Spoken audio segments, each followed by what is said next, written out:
Hello friends, welcome back to my channel learn at the rate सिंगसन।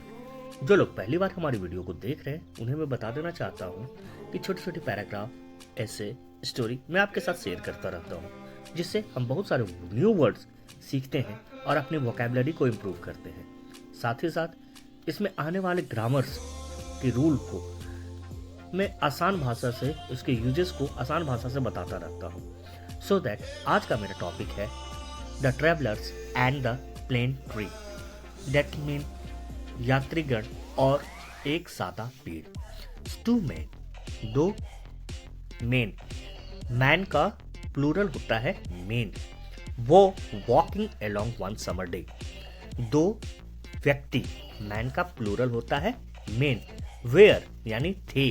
Walking, walk का भी form, walk जो है verb का form है और भी फॉर्म में होता है जिरेंड फॉर्म, जिसको आईएनजी कहते हैं। वॉक के प्लस आईएनजी लगता है तो वॉकिंग हो जाता है, यानी चल रहे थे।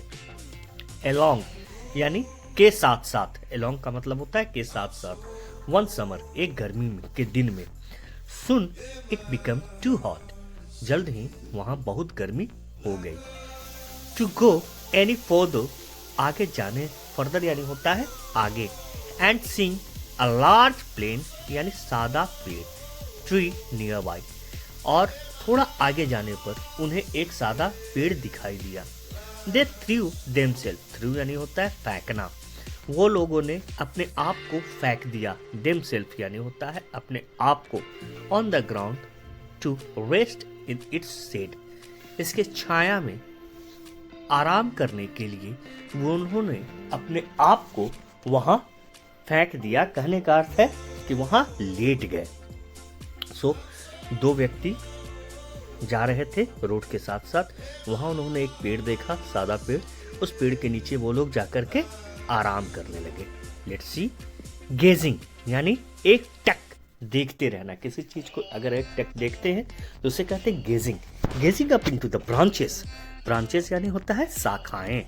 वन मैन सेड, एक व्यक्ति ने कहा, टू द अदर, दूसरे को, what a useless tree this is. Useless यानी ये बेकार पेड़ है। It does not have fruits और नट्स, इसमें क्या नहीं है, फ्रूट्स भी नहीं है और नट्स भी नहीं है। फ्रूट यानी होता है फल, नट्स यानी होता है मेवा। दैट वी कैन ईट, जिसे हम लोग खा सकते हैं। कैन का मतलब होता है सकना, जिसे हम लोग खा सकते हैं। And we can not, can का मतलब होता है सकना और कैन के बाद नॉट लग जाए तो नहीं सकना। We can not even use its wood for anything, और इसकी लकड़ी का भी इस्तेमाल हम लोग किसी रूप में नहीं कर सकते हैं। यानी एक व्यक्ति एक टक उस ब्रांचेस को, शाखाओं को देख रहा था और उसने दूसरे व्यक्ति को क्या कहा कि कैसा बेकार पेड़ है, क्योंकि ये बिल्कुल यूजलेस है। क्यों? क्योंकि इसमें फ्रूट्स भी नहीं है और नट्स भी नहीं है। That we can eat and we can not even use this wood for anything, और इसके वुड यानी लकड़ी को हम लोग किसी चीज में इस्तेमाल भी नहीं कर सकते हैं। So this was the conversation happening between the one person to the another person. ये कन्वर्सेशन हो रही थी, एक व्यक्ति दूसरे व्यक्ति को ऐसा कह रहा था। Let's see what is going to be happen. Don't so be ungrateful, rustle the tree in reply, I am being extremely useful to you that this very moment, shielding you from a hot sun. Don't be यानी मत हो। So ungrateful, एहसान फरामोश। Ungrateful यानी एहसान फरामोश।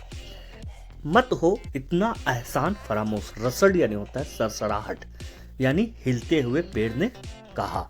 The tree is reply, reply यानी किसी भी प्रश्न का उत्तर देने को हम लोग रिप्लाई कहते हैं। किसी भी क्वेश्चन का, चाहे किसी भी बात का प्रति उत्तर देने को रिप्लाई कहते हैं। द ट्री, ट्री ने उसका उत्तर दिया, आई एम बीइंग एक्सट्रीमली यूजफुल, मैं तुम्हारे लिए, एक्सट्रीम का मतलब होता है बहुत ज्यादा, एक्सट्रीम यानी बहुत ज़्यादा यूजफुल हूँ to you at this very moment, इस मोमेंट में मैं तुम्हारे लिए बहुत ही उपयोगी हूँ। शील्डिंग यानी परिरक्षण, किसी चीज़ से बचाना, मैं तुम्हें शील्ड कर रखा हूँ यानी बचा रहा हूँ। फ्रॉम द हॉट सन, इस पूरे धूप से मैं तुम्हें, गर्मी से तुम्हें बचा रहा हूँ। And you call me a good for nothing, और तुम मेरे को इस अच्छे काम के लिए कुछ नहीं कह रहे हो, बल्कि हमारा क्रिटिसाइज कर रहे हो। क्रिटिसाइज यानी होता है भला बुरा कहना। So now it's your turn. इस कहानी से आपको क्या मोरल मिलती है, please do right in the comment box. If you like the video, please do subscribe and hit the bell button for more updates. Thanks for watching.